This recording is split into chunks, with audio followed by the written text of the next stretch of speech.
Hi అండి, ఖర్జూరంతో లడ్డు చేసుకున్నామండి.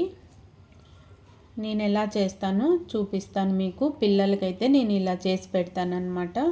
చూడండి, ఇలా అంటే గింజ వచ్చేస్తుంది. గింజ అంతా తీసి పక్కన పెట్టుకోవాలి. ముందు పక్కన ఇక్కడ తొట్టెం ఉంటుంది కదా, అది కూడా అంతా తీసేసేయాలి. 1 కప్పు నిండా అయితే ఖర్జూరం తీసుకున్నానమాట. ఏ కప్పుతో అయితే ఖర్జూరం తీసుకున్నామో అదే కప్పుతో సగం కప్పు శనక్కాయ పప్పులు ఇలా దోరగా చేసుకొని కొంచెం పలుగ్గా దంచుకున్నామండి. ఇవి ఇప్పుడైతే రోట్లో ఒక 2-3 స్పూన్లు నెయ్యి వేసేసి ప్లేట్లో, ఒక పెద్ద ప్లేట్లో దాంట్లోకి ఖర్జూరాన్ని అంతా వేసేసి చాలా మెత్తగా చేతికి అంటుకోకుండా ఈ నెయ్యి అయితే చేతికి పూసుకొని ఖర్జూరాన్ని ముందు మెత్తగా ఇలా కలిపేసుకోవాలండి.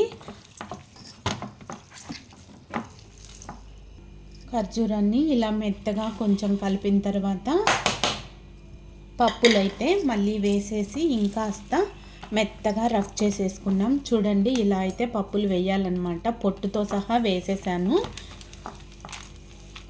మరి మెత్తగా వేస్తే ఇలా కలపడంలో ఇంకాస్త మెత్తగా అయిపోతాయండి. ఇలా తినేటప్పుడు మధ్య మధ్యలో ఈ పప్పులు తగులుతూ ఉంటేనా పంటికి చాలా టేస్ట్గా ఉంటుంది. ఖర్జూరము పిల్లలు కానీ పెద్దలు కానీ తినకన్నా ఉంటేనా ఇలా చేసి పెడితే చాలా బాగా తినేస్తారండి. స్నాక్స్ లాగా అయితే బాగా ఉపయోగపడతాయి మనకు.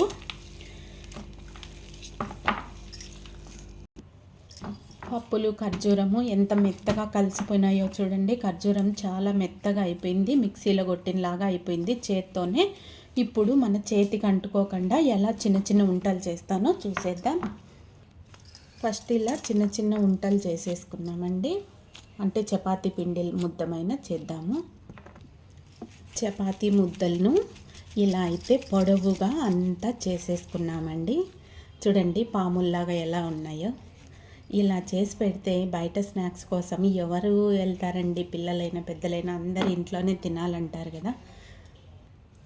చూడండి, అలా పొడవుగా ఉండే వంటలను ఇట్లా చాకుతో ఒకసారి కట్ చేసేసుకొని అన్నీ ఇలా మనము ఏ షేప్లో కావాలంటే అలా చేసేసుకోవచ్చు అనమాట. చూడండి ఎంత త్వరగా ఈజీగా అయిపోతాయో. ఇలా కనుక మీకు నచ్చినట్టయితేనో మీరు కూడా ఇలా చేసి పెట్టండి. ఖర్జూరంతో చాలా ఇష్టంగా తింటారండి. ఎవరన్నా ఇంటికి వచ్చినప్పుడు కూడా స్వీట్ అడిగితే ఇది పెట్టామనుకో అస్సలు ఇంకా మర్చిపోరండి ఎవ్వరు. బయట తెచ్చిన స్వీట్స్ కన్నా ఇవి చాలా బాగుంటాయండి, ఎక్కువ తీపు లేకుండా. ఎందుకంటే ఇవి శనక్కాయ పప్పులు పడినాయి కదా, ఎక్కువ తీపి అయితే ఉండవండి, చాలా బాగుంటాయి. డైరెక్ట్గా అలాగే ఖర్జూరం తినాలంటే చాలా తీయగా ఉంటాయి కదా. ఇలా అయితే అన్నీ చేసేసుకున్నామండి. ఇంతే అండి ఖర్జూరం లడ్డు. నెయ్యి బదులు మనము నార్మల్ నూనె వంటకు వాడుకునేదైనా వేసుకోవచ్చండి. లేకన్నా ఉంటేనా, లేకంటే బటర్ అయినా వేసుకోవచ్చు అనమాట. చాలా బలమైన ఫుడ్ అనమాట. ఖర్జూరం లాగే ఎన్ని రోజులైనా ఇలాగైనా బాగుంటుందండి. ఈ వీడియో కనుక నచ్చినట్టయితే తప్పకుండా లైక్, షేర్, సబ్స్క్రైబ్ అండి. ఇలా మీరు కూడా ఒకసారి ట్రై చేయండి.